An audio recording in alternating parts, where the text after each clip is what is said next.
नमस्कार मित्रों, मैं अजय कुमार त्यागी एक बार पुनः आपके समक्ष एक ज्वलंत घटना के बारे में जिक्र करते हुए, जैसा कि आपने सुना होगा और देखा भी होगा समाचार पत्रों में, न्यूज में, मीडिया में, कि 2 दिन पहले ही रात को 2:30 बजे यूनाइटेड स्टेट्स की डिफेंस फोर्सेस ने वेनेजुला, जो एक दक्षिणी अमेरिकी देश है, रिपब्लिक है, उस पर हमला किया और वहां की डेल्टा फोर्सेस ने राष्ट्रपति निकोलस मादुरो और उनकी वाइफ को बंधक बनाकर वो यूएस न्यूयॉर्क लेकर गए। अब खबर यह भी है कि वहां पर नारकोटिक एंड ड्रग्स का उन पर मुकदमा चलाया जाएगा। मेरे प्यारे दोस्तों, ये घटनाएं आने वाले वक्त में यूनाइटेड स्टेट्स की तरफ से देखने को और मिलेंगी। हालांकि अमेरिका की दखलंदाजी दुनिया के हर कोने में परोक्ष और अपरोक्ष रूप से कोई नई चीज नहीं है, मगर फर्क देखिए आप। पहले अमेरिका प्रॉक्सी काम करता था, वो डायरेक्टली किसी देश पर हमला, राष्ट्रपति को ऐसे इतना अधिक आगे तक बढ़ जाना, यूएनओ को ताक पर रखना, सभी अमेरिका जिन बातों के लिए democracy, Republic Nations, sovereignty of the countries, ऐसी बड़ी बड़ी बातें करता था, उस अमेरिका ने ये स्टेप उठाया। ये घोर निंदनीय भी है। हालांकि अमेरिका ने इससे पहले होंडुरस के प्रेसिडेंट को भी ऐसे ही बंधक बनाकर यूएस लेकर आए, मुकदमा चलाया गया, उनको 45 ईयर्स का सजा मिली। अभी पिछले दिसंबर में प्रेसिडेंट ट्रंप ने हालांकि वो सजा माफ कर दी है, मगर किसी देश के प्रेसिडेंट को बंधक बनाकर किडनैप करके यूएस में लाना, मुकदमा चलाना, सजा देना, ये कोई पहली बार नहीं हुआ। इससे पहले यूगोस्लाविया के प्रेसिडेंट को वार क्राइम का मुकदमा यूएस की पहल पर ही यूएनओ में चलाया गया, उन्हें फांसी की सजा दी गई। इराक पर कुछ इल्जाम लगाए गए, weapons of mass destruction, possessions of weapons of mass destruction के आरोप थे, मगर कुछ मिला भी नहीं। हालांकि वो मुकदमा इराक के अंदर चलाया गया, लेकिन उसमें सारी भूमिका यूएस की रही। सीरिया में जो आतंकवादी ग्रुप थे, उनके जो लीडर्स थे, उनके इनाम माफ कर दिए गए। अब यूएस के समर्थक की तरह वो सीरिया पर रूल कर रहे हैं। यूएस का दोहरा मापदंड दुनिया को डिस्ट्रक्शन की तरफ लेकर जा रहा है। अभी घटनाएं बढ़ने की संभावना इसलिए है, शायद मेरा ऐसा मानना है, वेनेजुला में एक्सट्रीम स्टेप यूएस नहीं ले सकता था, क्योंकि वेनेजुला एक छोटा मोटा कंट्री नहीं था। वेनेजुला की आबादी भले ही 3 करोड़ के आसपास है, लेकिन उसका एरिया लगभग 9 लाख स्क्वायर किलोमीटर है, जो कि पाकिस्तान से कुछ बड़ा है। और यूक्रेन का एरिया 7.5 लाख स्क्वायर किलोमीटर है, पाकिस्तान का एरिया लगभग 8 लाख स्क्वायर किलोमीटर है। तो ये देश इतना छोटा भी नहीं था।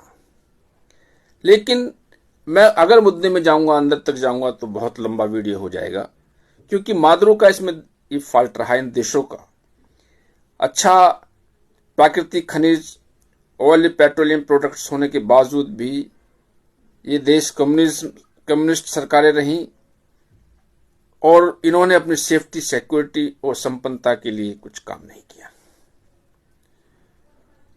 मादुरो प्रेसिडेंट आज से नहीं है, वो अपने ऐशो आराम में ही डूबे रहे और भयावह परिणाम विश्व के समक्ष है। अगर वो देश मिलिटरी, टेक्नोलॉजिकली, सेफ्टी और security and defence point of view अगर अपने को सुदृढ़ बनाता, तो अमेरिका की हिम्मत न थी ऐसा हो पाता। इसके साथ साथ वहां की जनता का भी सहयोग प्रेसिडेंट के साथ होता। अब ये अमेरिका कर क्यों पाया इतना बड़ा स्टेप? इसलिए कर पाया क्योंकि रूस और यूक्रेन वार में ये अमेरिका सेंस कर चुका है कि रशिया अब सामने नहीं आने वाला। वो बयान दे सकता है, वो अपनी बात रख सकता है, वो अपना स्टैंड क्लियर कर सकता है, मगर वो फेस टू फेस यूएस का सामना मिलिटरीली, इकोनॉमिकली नहीं कर सकता, क्योंकि रशिया 4 साल में यूक्रेन में फंसा हुआ है।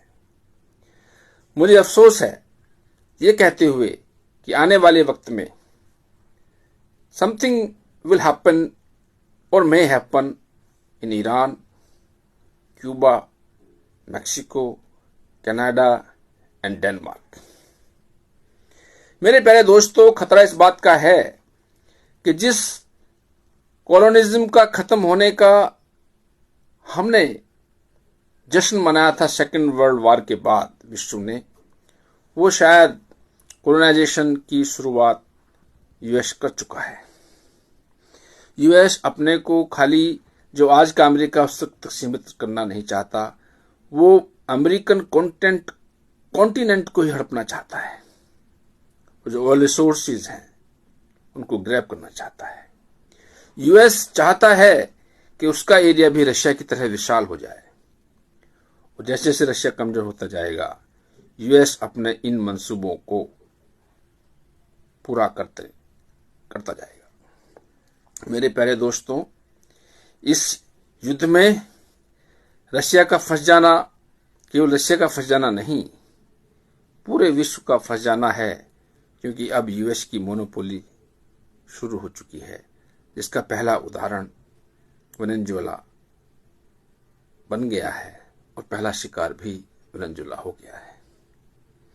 मेरे प्यारे दोस्तों, कोलंबिया भी घबराया हुआ है, क्यूबा भी घबराया हुआ है, और कनाडा, मैक्सिको और ग्रीनलैंड, ये कंट्रीज भी असमंजस में हैं।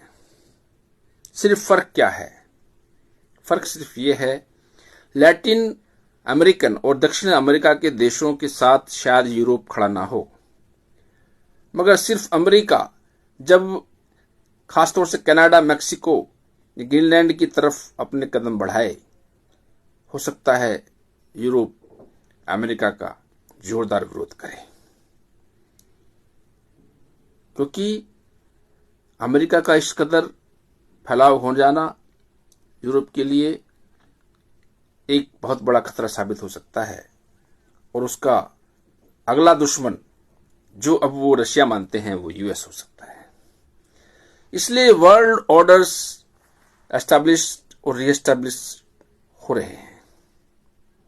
मेरे प्यारे मित्रों, मेरा कहना सिर्फ ये है कि रशिया को इस बात से सीखना था। मैं वेनेजुएला पर यूएस की पॉलिसी जो थी, आक्रमण करके प्रेसिडेंट को किडनैप करके उससे मुकदमा चलाना, इसके बहुत खिलाफ हूं, लेकिन डिफेंस फोर्सेस ने जो ऑपरेशन सटीकता से किया वो प्रशंसनीय था। रशिया ने ये काम नहीं किया था। मेरे प्यारे दोस्तों, यूक्रेन की आबादी भी 3 से 4 करोड़ है, वेनेजुएला भी लगभग 3 करोड़ आबादी है। यूक्रेन का एरिया 7.5 लाख स्क्वायर किलोमीटर है, जबकि यूएस का एरिया 98 लाख स्क्वायर किलोमीटर है, और वेनेजुएला का एरिया लगभग 9 लाख स्क्वायर किलोमीटर है, जबकि रशिया का एरिया 1 करोड़ 70 लाख स्क्वायर से ज्यादा किलोमीटर से है। मेरे प्यारे दोस्तों, ये सब वास्ट स्ट्रेटेजी है। पहली बार जब रशिया ने यूक्रेन को अटैक किया था, कुछ दिन बाद ही मैंने कहा था कि रशिया ने अपनी vast strategy, military operations planning सटीकता से नहीं की। उसने युद्ध को लंबा खींचने के सारे अवसर अपने दुश्मनों को दिए। यही कारण है कि अब रशिया यूक्रेन युद्ध रशिया के चाहने पर भी सिमट नहीं पा रहा है। मित्रों, मैंने जो बताया, रशिया भी 24 आवर्स के अंदर यूक्रेन को देश को पूरे को कब्जा कर सकता था, मगर उसकी स्ट्रेटेजी डिफरेंट रही। वो सड़कों पर टैंक लेकर घुस गया। जो मशीनरी थी, गवर्नमेंट का एडमिनिस्ट्रेशन था, उसको डिस्टर्ब नहीं किया। और क्या बोला यूक्रेन को, आप यूरोप को बुला लाओ, अब यूएस को बुला लाओ, किसी को बुला लाओ, पीछे नहीं हटेंगे। अब क्या हुआ, इतना मौका देना दुश्मन को कितना भारी पड़ रहा है। वो साबित किया वेनेजुएला की इस यूएस की मिलिट्री स्ट्राइक ने कि रशिया ने यूक्रेन पर आक्रमण नहीं करना ना था तो पूरी प्लान के साथ एक ऑपरेशन करना था। 24-25 घंटे में पूरा यूक्रेन उसके कंट्रोल में हो सकता था। उसके बाद यूएस या यूरोप आता तो नेक्स्ट स्टेप होना था। मेरे प्यारे दोस्तों, मैं फिर इस बात से आशंकित हूं कि आने वाले वक्त में यूएस इसी तरह की कुछ और भयावह घटनाएं भी कर सकता है। यूएनओ जो बना था, वो बना था सेकेंड वर्ल्ड वॉर के बाद इस सोच के साथ कि आने वाले वक्त में किसी भी कंट्री के अंदर कोई बाहरी ताकत हस्तक्षेप ना करे, उनको सॉवरेनिटी दी जाए। मगर अब यूएनओ अपना दम तोड़ चुका है, ये भावना भी अपना दम तोड़ चुका है। कितने ऑर्गेनाइजेशंस ने, कितनी कंट्रीज ने यूएस के इस कदम की भर्त्सना की है। कुछों ने सिर्फ लिप सर्विस किया है, किसी ने न्यूट्रल स्टेटमेंट दिए हैं, मगर भर्त्सना करना और उसके खिलाफ खड़ा होना एक अलग चीज होती है। इन्हीं शब्दों के साथ और ये उम्मीद रखते हुए कि आने वाले वक्त में इससे भी ज्यादा भयानक चीजें ना देखनी पड़े, आने वाला वक्त सभी के लिए सुख शांति का रहे, इस उम्मीद के साथ मैं आपसे आज्ञा चाहता हूं। नमस्कार।